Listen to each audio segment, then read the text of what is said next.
Penyesalan memang datang belakangan, kalau di depan namanya pendaftaran. Penuh penyesalan, ya Korea Selatan atau PSSI-nya Korea pernah memecat Shin Tae-yong. Shin Tae-yong dipecat dan diberikan kesempatan untuk melatih di Indonesia. Kini Shin Tae-yong berhasil membawa Indonesia memulangkan negaranya sendiri dan Shin Tae-yong menjadi sorotan media Korea Selatan.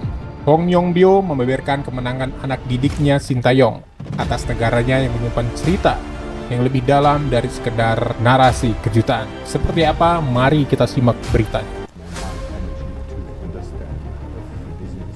Ternyata mewujudkan Presiden KFA setelah Korea Selatan dihancurkan Shin Tae-yong. I'm still learning to learn about all the business and also what I have learned. Penuh penyesalan. Begini kata-kata yang diucapkan Presiden KFA atau PSSI-nya Korea Selatan. Chung Mong-gyu setelah timnas kebanggaannya disingkirkan timnas Indonesia U23 asuhan Shin Tae-yong di perempat final Piala Asia U23. Sebelumnya, legenda Korea Selatan Hong Myung-bo membeberkan kemenangan anak didik Shin Tae-yong atas negaranya menyimpan cerita yang lebih dalam dari sekedar narasi kejutan. Ia menyebut kemenangan Garuda Muda atas Taeguk Warriors secara tak langsung merupakan hukuman bagi Federasi Sepak Bola Korea Selatan dalam kurung KFA yang dulu pernah menyia-nyiakan bakat kepelatihan Shin Tae-yong. KFA memecat Shin Tae-yong sebagai manajer Korea pada 2018. Shin Tae-yong juga dilempari telur setelah mereka mengalahkan Jerman di Piala Dunia 2018, kata Hong Myung-bo. KFA membiarkannya pergi ke negara lain dan kini KFA merasakan akibatnya. Ya, hari ini Shin Tae-yong bersama timnas Indonesia U23 benar-benar mengalahkan Korsel, imbuh Hong Myung-bo. Menanggapi sindiran pedas dari legenda Korea Selatan di atas, Presiden KFA, Chung Mong-gyu akhirnya angkat bicara. Menurut Chung Mong-gyu, kekalahan dari timnas Indonesia U23 menjadi bencana besar bagi Korea Selatan U23. Kekalahan ini adalah bencana bagi tim U23 Korea. Kekalahan ini membuat Korea Selatan untuk pertama kali sejak 1984 gagal melangkah ke putaran final Olimpiade. Saya sangat menyesali hal ini, kata Chung Mong-gyu. Namun kita tidak perlu menyalahkan siapa-siapa, dulu kita semua sepakat untuk mengganti Shin Tae-yong, pelatih asal Korea yang kini menciptakan bencana bagi kita, terang Chung Mong-gyu. Tak cukup di situ, melalui laman resmi KFA, Chung Mong-gyu juga menyampaikan permintaan maaf kepada publik Korea Selatan. Kami menyampaikan permintaan maaf yang sebesar-besarnya kepada para pecinta sepak bola, pesepak bola, dan masyarakat atas kegagalan melaju ke putaran final Olimpiade Paris. Saya sangat menyadari bahwa Asosiasi Sepak Bola Korea yang membina dan mendukung tim sepak bola nasional mempunyai tanggung jawab keseluruhan. Jadi saya sekali lagi ingin menundukkan kepala untuk meminta maaf. Sambungnya. Sementara itu media Korea, NATA membuat artikel yang berjudul Indonesia asuhan pelatih Shin Tae-yong menghalangi jalan sepak bola Korea menuju Olimpiade ke-10 berturut-turut. NATA juga menyebutkan jika Shin Tae-yong adalah pelatih sepak bola Korea terbaik. Sosok yang menyebabkan rasa sakit tersebut adalah Shin Tae-yong, mantan pelatih terbaik timnas Korea yang kini jadi pelatih timnas U23 Indonesia, tambahnya. NATA juga menjabarkan secara statistik Indonesia unggul segalanya atas Korea Selatan.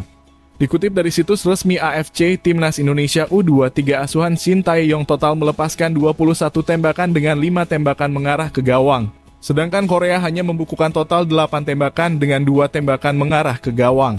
Dari segi penguasaan bola, mereka juga memimpin.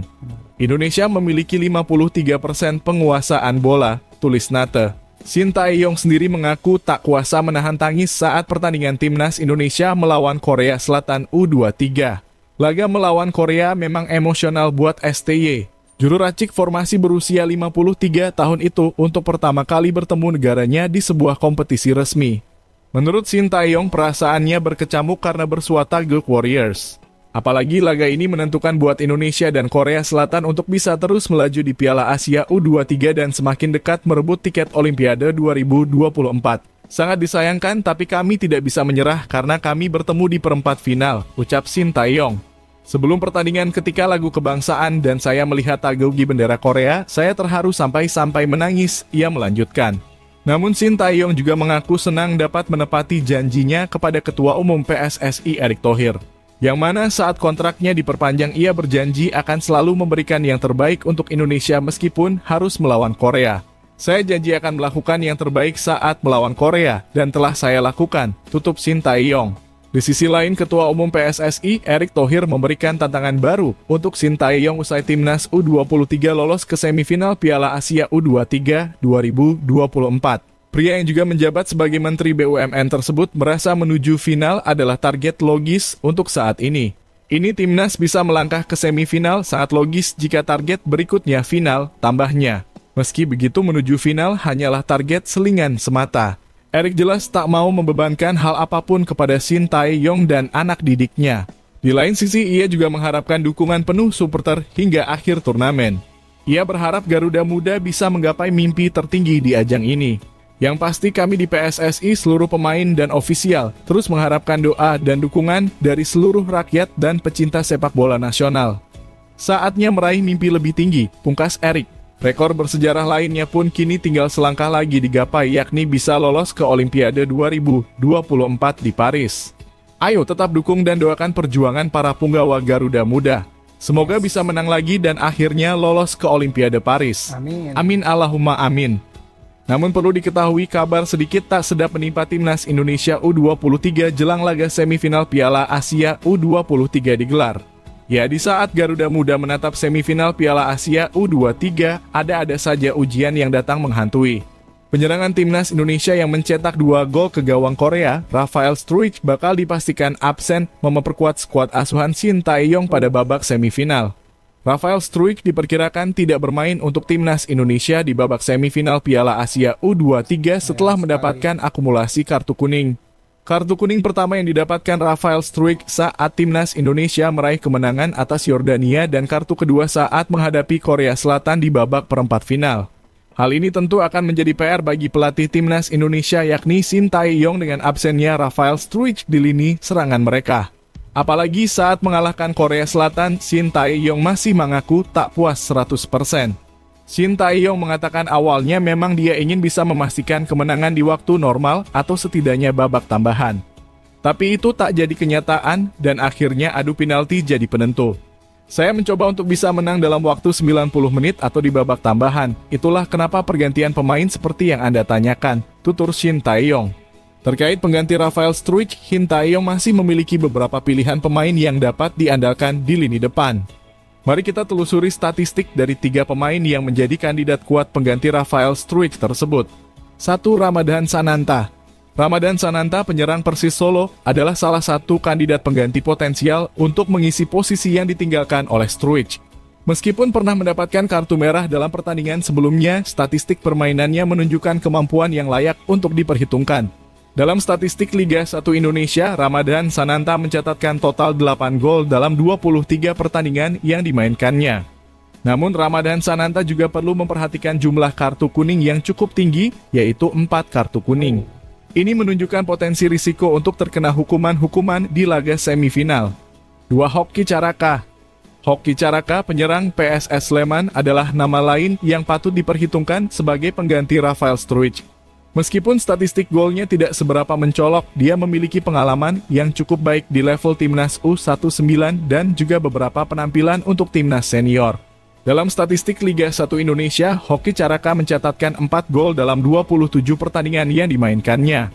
Meskipun demikian, kontribusinya bukan hanya dalam hal mencetak gol. Dengan 2 assist yang dia berikan, dia juga terlibat dalam pembuatan peluang bagi rekan-rekannya. Namun yang perlu diperhatikan dari Hoki Caraka memiliki penampilan yang angin-anginan. Kadang ia moncer, kadang melempem. Jam Kelis Royer, penyerang kiri Persik Kediri, mungkin bukanlah pilihan utama sebagai pengganti Struijk. Namun dia memiliki karakteristik unik yang bisa menjadi pilihan alternatif. Dengan kemampuan menggiring bola dan kecepatannya, dia bisa memberikan tekanan tambahan di lini serang.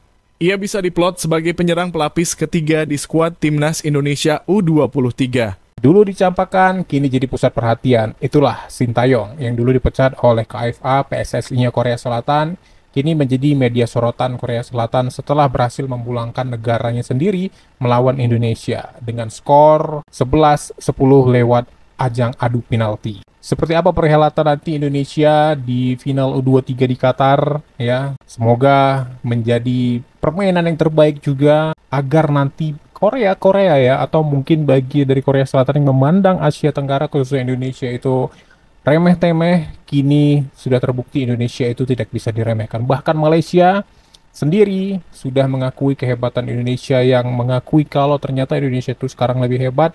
Bahkan sepak bola di Malaysia itu harusnya bisa meniru seperti PSSI-nya di Indonesia membangun tim-timnya, liga-liganya di Malaysia. Wow, seperti apa pendapat kalian guys? Silahkan berikan komentar. Sampai jumpa di video seru lainnya. Bye-bye.